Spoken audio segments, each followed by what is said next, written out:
Welcome, ladies and gentlemen. This is the closing panel with the grand title of AI, the future of us. I'm Arnaudov. I lead the local AI development team at VMware, now Broadcom, and I have the pleasure of being a host to this panel tonight. And with us, it's a privilege to have four incredible professionals with us to talk to. So we have Christo Popov, CEO and founder of FastTrack.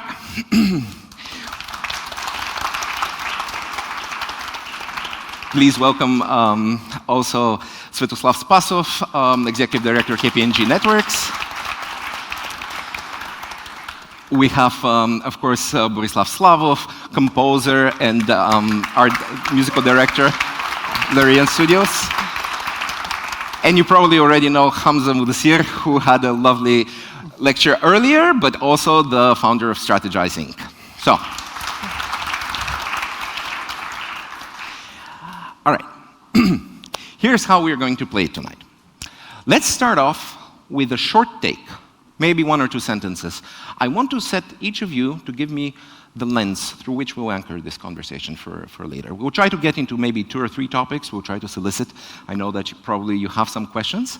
So let's do a short take, then maybe deep dive, and then we see how we wrap up. All right, so for the lens, can each of you give me a little bit of what keeps you awake at night in regards to AI? Maybe something good, you're waiting for something, maybe something that's making you feel uneasy.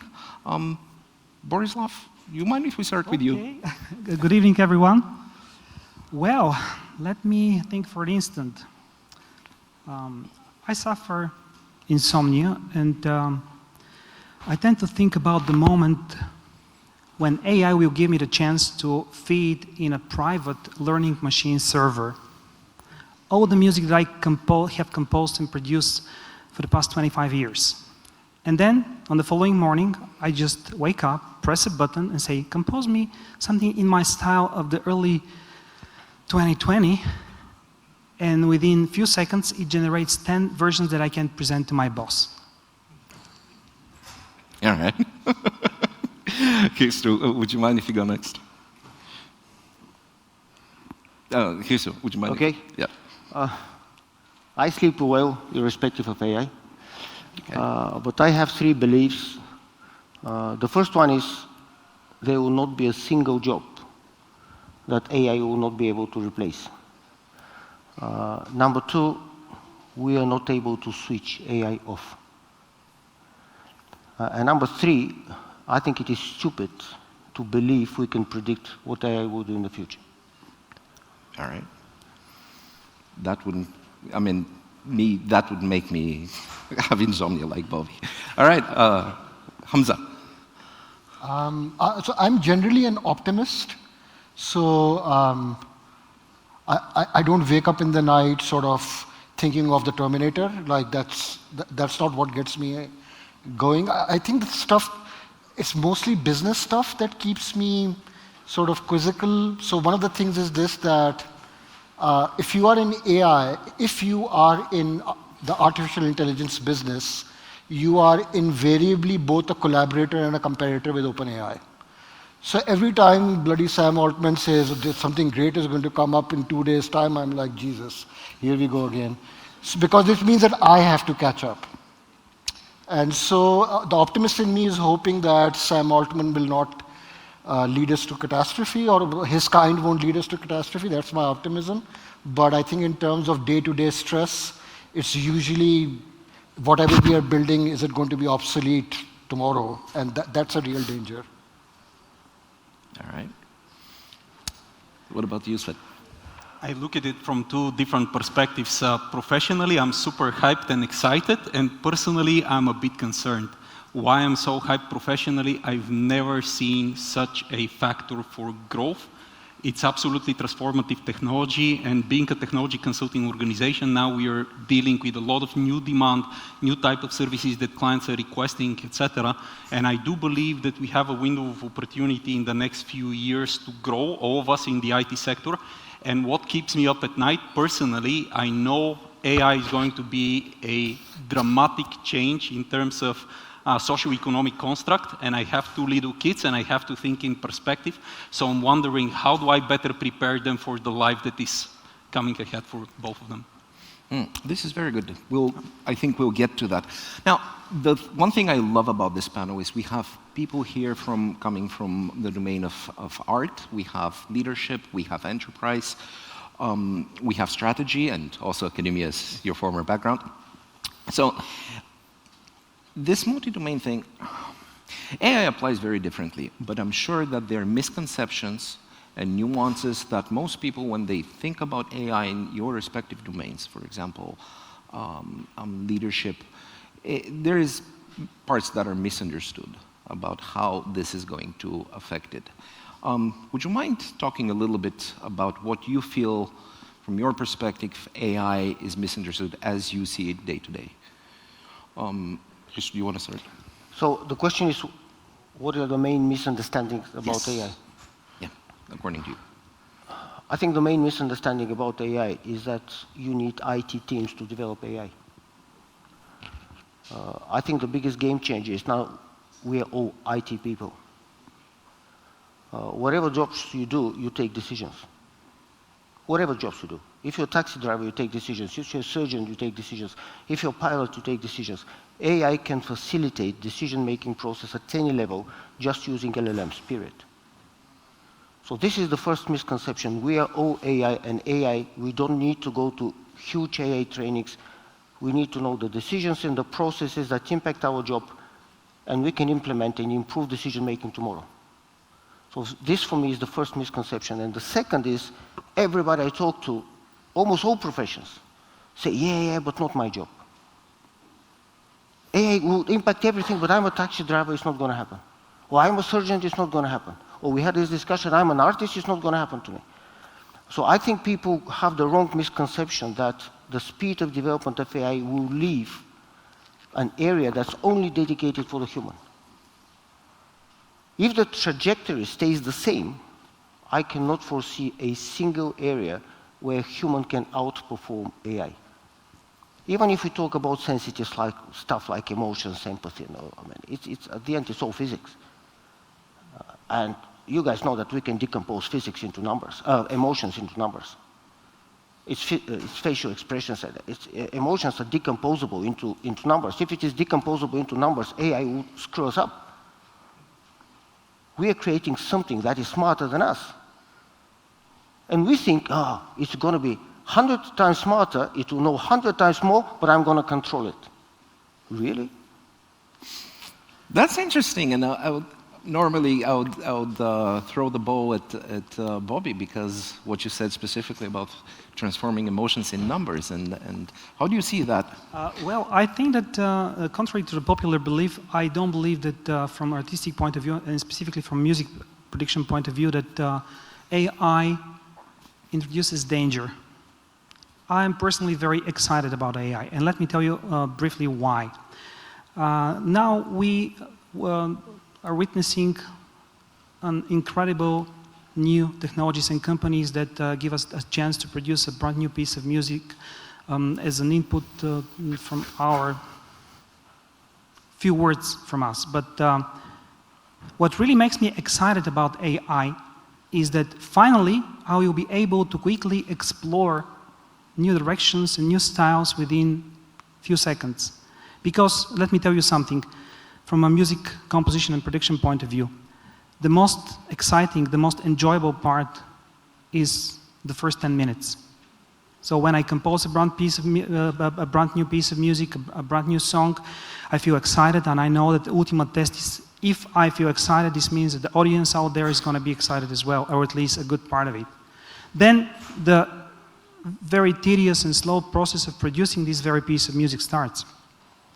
We are very close to the moment when I will be able to just give my brand new composition to the beautiful AI tools and say, you know what, how about give me a version in the style of Tchaikovsky, Shostakovich, or maybe Mozart. Maybe I want like any one of those. Then I will decide that this is not my cup of tea and I would like to explore a different direction. And I will start this creative conversation with my AI personal machine learning server, only to realize at some point that I will get these beautiful points to build my own foundation, but ultimately me as a human being will decide where I would like to go. Because, as I said earlier to Christo, the ultimate test whether my music will be well appreciated or not is whether it makes me excited, if I am passionate about it.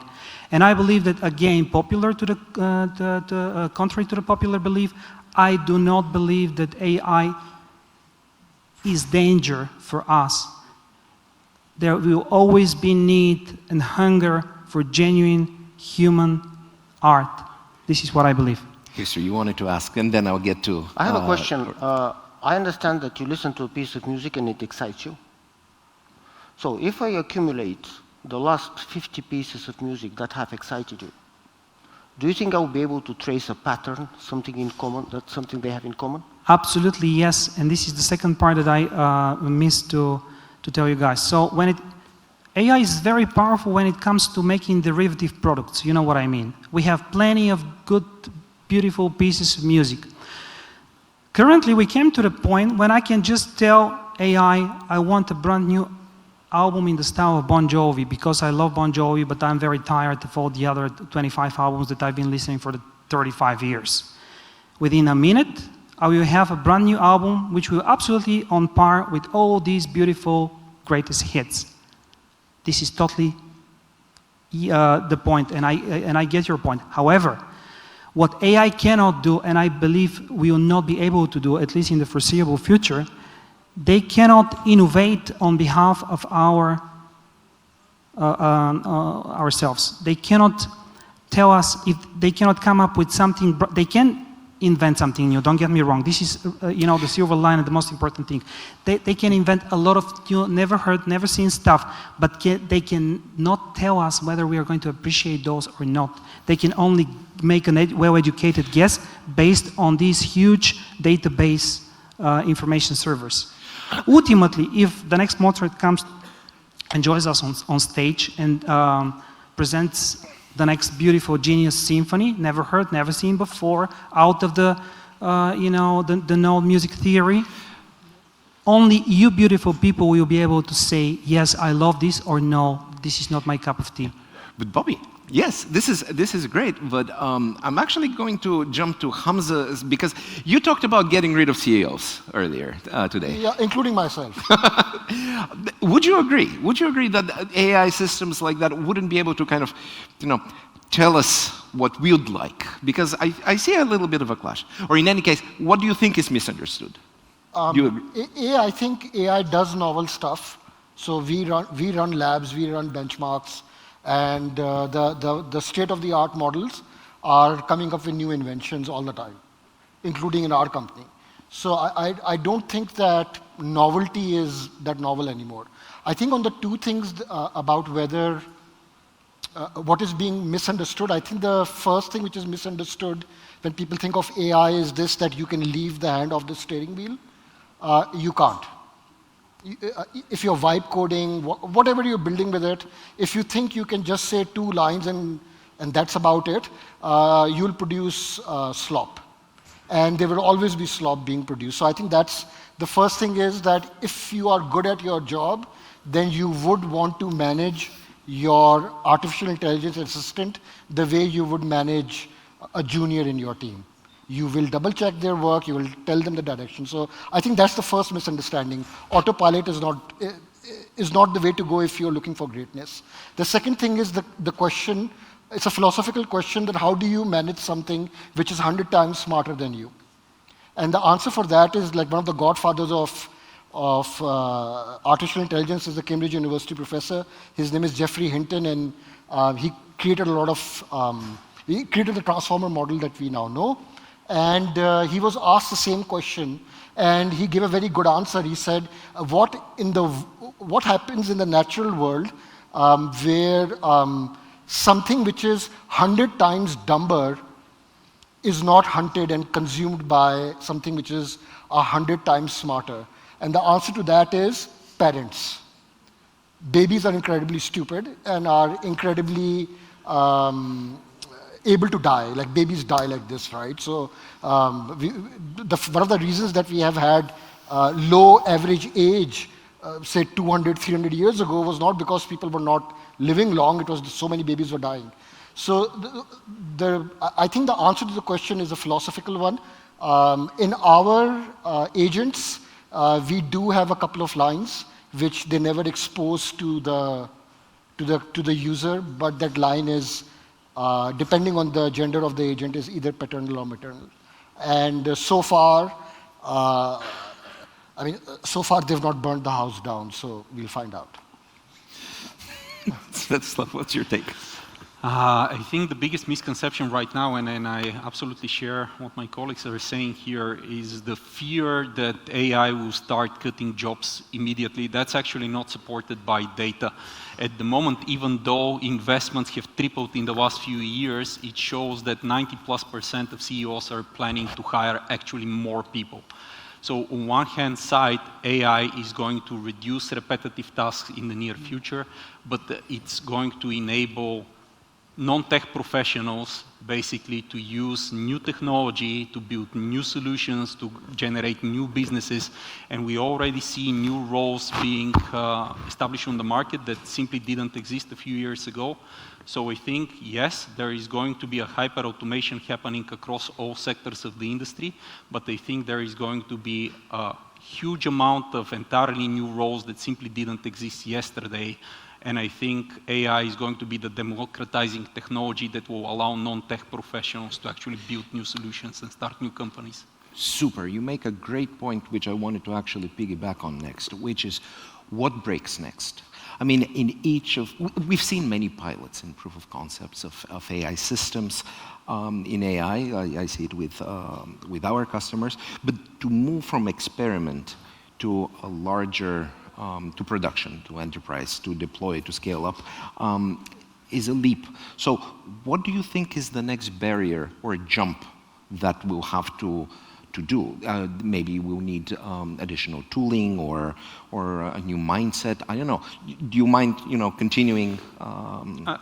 I personally think that in the last few years, we were kind of dipping our toes into this new technology and this new plaything, etc. So everyone was super hyped around ChatGPT. All the businesses, all our customers started saying, we need AI. They didn't know exactly what they needed for. They knew that they wanted to invest. They were fearing not to be outperformed by the competition. But now we see that they're actually starting to come up with better ideas. They know how to use the technology. They know how to invest, etc. But now the biggest challenge is how to prepare their employees, how to prepare for kind of the work model of the future. So I think this is going to be the next big thing, the next big challenge that we have to address. Okay, so, yeah. I have two empirical evidences on this topic. The first, we have developed an agent that helps us to keep our finger on the pulse of jobs creation. So every week it's summarizing all the jobs that would disappear from AI and all the jobs that would be created by AI. Guess which report is longer? The jobs that disappear. About 100 to 1.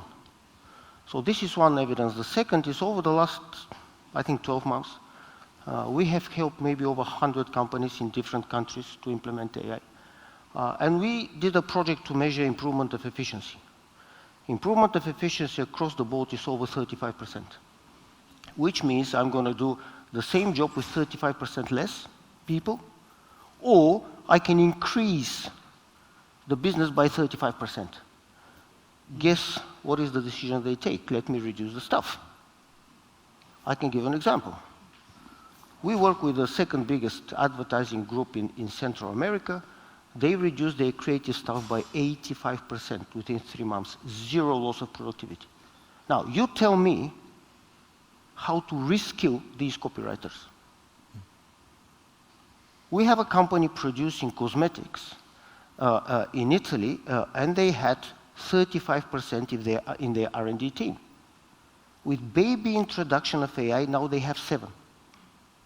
So tell me how to reskill the people who they don't need. Now, and if we assume that AI will develop with the speed it's developing, if we assume that agents will develop, by definition, an agent will know more and will be able to do a better job than any human. So, yes, you're going to reskill these people to do this. What? Yeah, but some jobs, surgeons now, you know the reports. Diagnostic by AI is better than diagnostic by doctors, period. Pilots, you know that an airplane is 95% driven by an AI. Banks, you know, you apply to a loan to Bank, you know that there's 9 out of 10 times decision is taken by AI. So which of the jobs I'm keen to see in the future that the human capability will outperform AI? And I would ignore all the human biases. I would ignore all the, I want 4 weeks, I want this holiday, and I want this package, compared to an agent. And it doesn't matter if you're optimistic or pessimistic. I mean, give me a case. And I'm keen to explore these opportunities for reskilling and new jobs. The World Bank came with a report, there will be this many new jobs. McKinsey said bullshit. Accenture said bullshit. So, Hamza, this is in your alley because you had that list earlier. I mean, to be fair, like McKinsey in 1998 said that in the US, the maximum number of phones that will be sold is going to be 90,000. So not exactly winning any awards for forecasting, let's put it this way. So McKinsey says stuff which is useful for McKinsey. I do not take it, and I also don't take academia on face value. We say stuff that serves us, everything is political. I think that this is something I touched upon in the morning, is we all assume that technology will magically get upgraded. That there is someone somewhere in Silicon Valley running like a hamster in a wheel, pushing things forward. That's not true. You need billions of dollars and tens of thousands of people to push the technology forward. And that is for the That's internet. not the challenge. The challenge is our ability to implement let me whatever complete exists. my thought process, and then you can challenge. What I'm saying is this, that the scary part is the lack of control or the lack of agency that we have in the future that we are headed towards. The point I was trying to make was not about new jobs or old jobs or whether replacement or whether there needs to be a universal income or we should all become hippies. I'm not saying any of those things. I don't know the answers for that. What I'm saying is that specifically for the people in this room, people like you and yourself are actually in charge of the future right here, right now. So you will build. Now the question is this, that what will you build and who will you build it for? And now is an incredible time that you have frontier level knowledge accessible to you. You have agents that are running at $10 for 1 million tokens. And this gentleman is making music without spending probably tens of thousands or hundreds of thousands with musicians and whatnot, and giving joy to everybody in the world. I don't see him dying hungry, right? And I don't see other musicians dying hungry right now. So I think the point I'm trying to make is that yes, it is scary, but the really cool thing is we are still in charge. So while I agree with you, there will be suffering. There is always suffering with new technology. Disruption produces suffering. Absolutely, and I'm not underplaying that. But saying that we are now on the back seat and somehow this magical machine is going to drive us into oblivion, I think we have a little more control than that, at least at this stage. The word suffering, from my perspective, is scary and beautiful at the same time. Yes, exactly. The first thing that comes to mind when I look back in time, I remember about the so-called Industrial Revolution. Correct me if I'm mistaken, but I believe that our grandfathers witnessed a very similar situation when, the so-called Industrial Revolution was so scary and so frightening for all the people, for all the ordinary people. They were breaking the machines, and instead of adapting, instead of educating themselves, instead of finding a way how to put these new machines to their aid, they were fighting and trying to break those. And I believe that more or less, we are witnessing a very similar situation. From my perspective, when it comes to entertainment, art, and music in particular, in my case, there are two paths for myself and my colleagues. Question is, do we want to produce music and entertainment faster, regardless the quality, and hoping that this way we're going to save money, or we would like to use the AI to keep the same tempo, the same speed, but improve the quality, to explore more, and at the end of the day to come up with something that's going to move the people even more than the previous piece of art of ours. So I'd like to think the second, to follow the second approach. And that's why I think that, yes, there will be suffering, but to avoid suffering and to turn it into a life is beautiful experience, we just need to educate ourselves and everyone around ourselves. Right. No, on my side, I absolutely fully agree with you. Actually, I agree with both of you. There are going to be certain roles, certain positions that will simply disappear from the market, but fully agree, talking to the audience here, I think you should be more excited than afraid, but there is change coming. I think you should invest a lot to prepare yourself to have adequate skill set for the future. So yeah, it will require some effort, it will require some change, it will require some open-mindedness, but I'm personally excited for what comes next in technology and IT. So one more quick take to kind of wrap up, and I do want to open the mic because I'm sure our audience might have questions for you. Very interesting discussion. Based on that, and Christo, maybe we can start with you because what you said about any and every job being affected, along with some of the echoes afterwards that, well, we're still in control. If you had to choose, do we step on the pedal and if we could accelerate, AI adoption aggressively, even with risk, versus, step on a little bit the brake until we get more guardrail, until we figure stuff out, stay in control. What stance do you recommend? I'm afraid the question is irrelevant. Okay. If you ask me, I would say fuck AI. Unfortunately, it's not possible. And we have another agent that tracks everyday new developments AI and also tracks everyday new developments on safeguarding AI.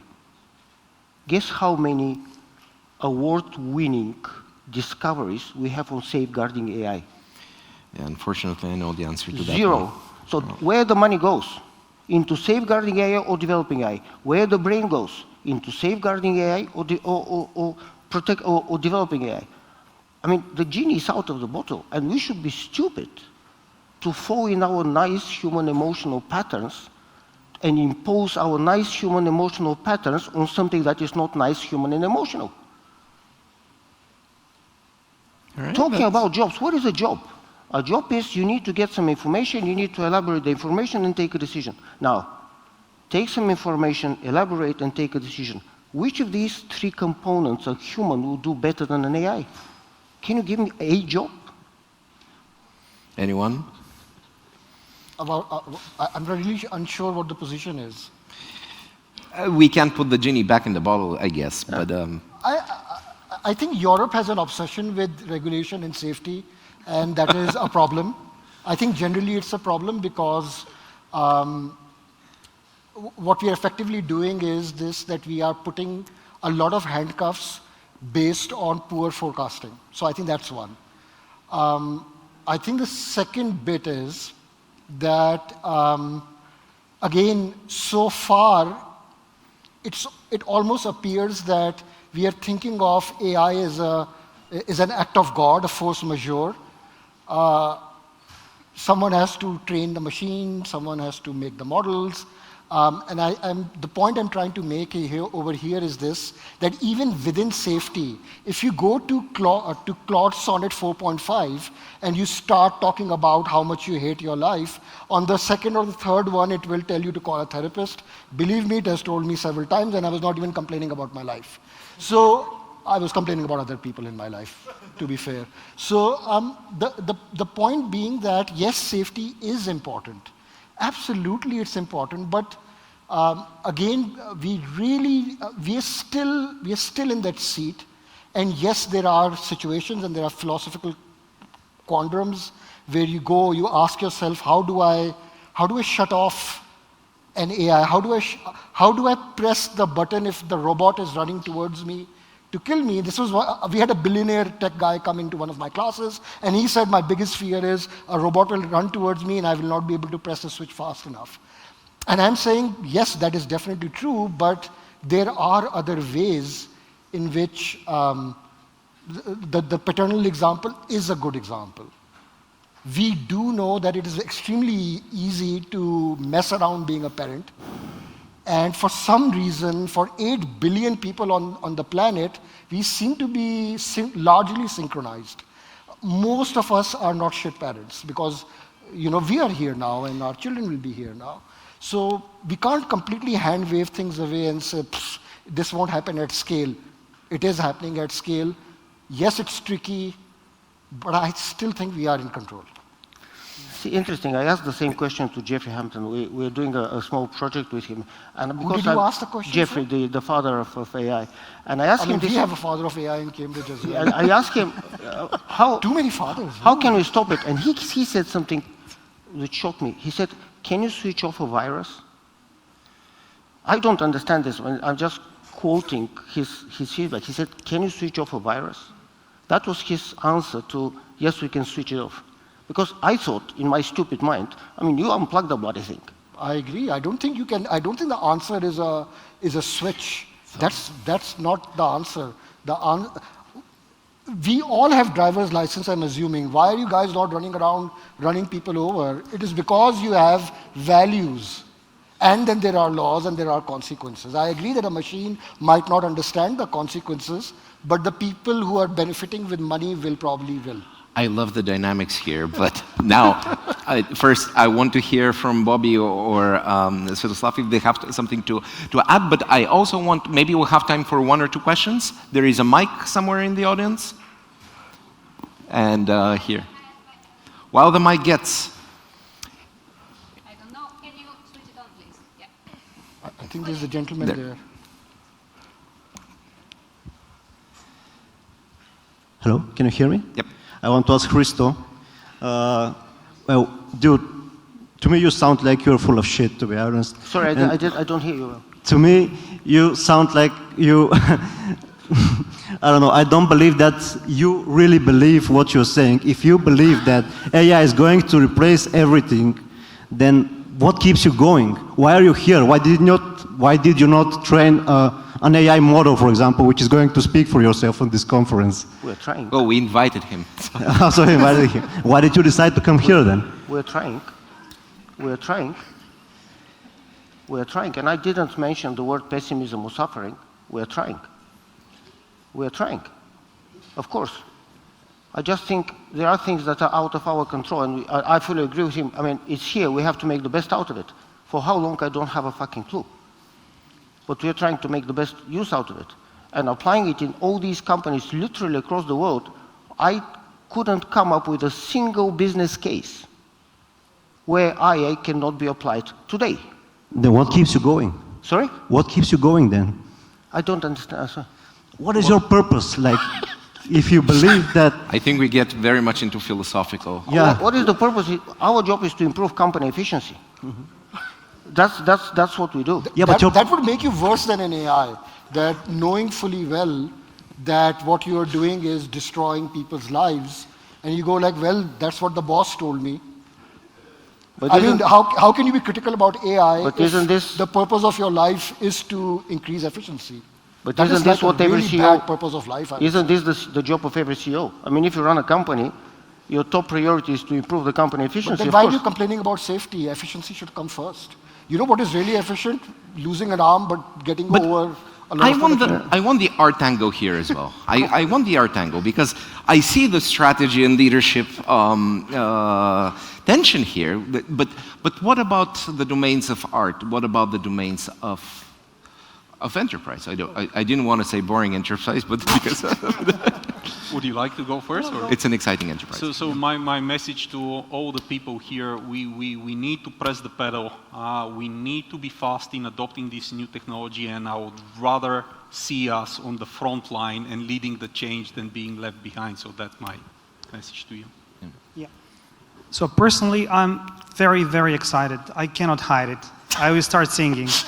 Yeah, because two things. The first thing is that AI is going, I expect, to give me endless opportunities to iterate and to explore my future music ideas. I cannot put it in a more simple way.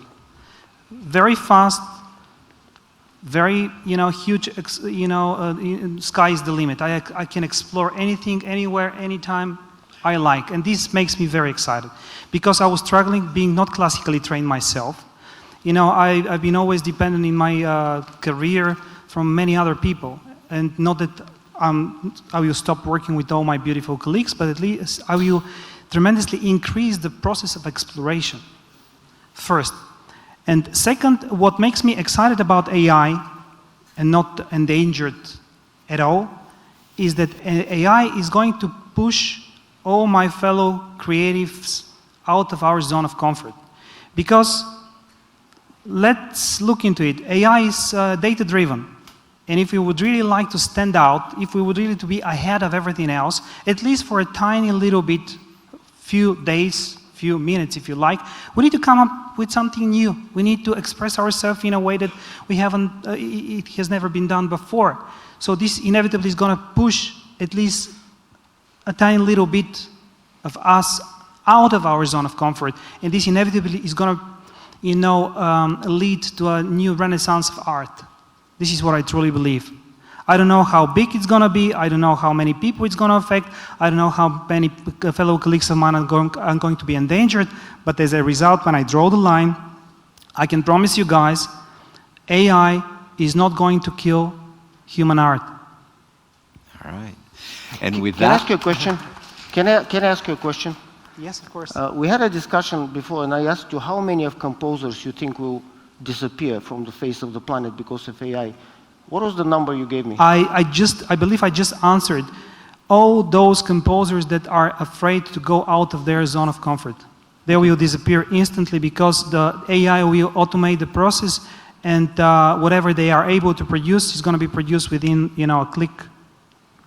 But all those beautiful fellow colleagues of mine that are not afraid to explore, that are going to educate themselves, that are going to use AI to aid their work, they're not only going to survive, but they're going to put their art to the next level. All right. I think this is a lovely place to end it before we get shown off stage. Let's thank our speakers. Thank you very much for being here.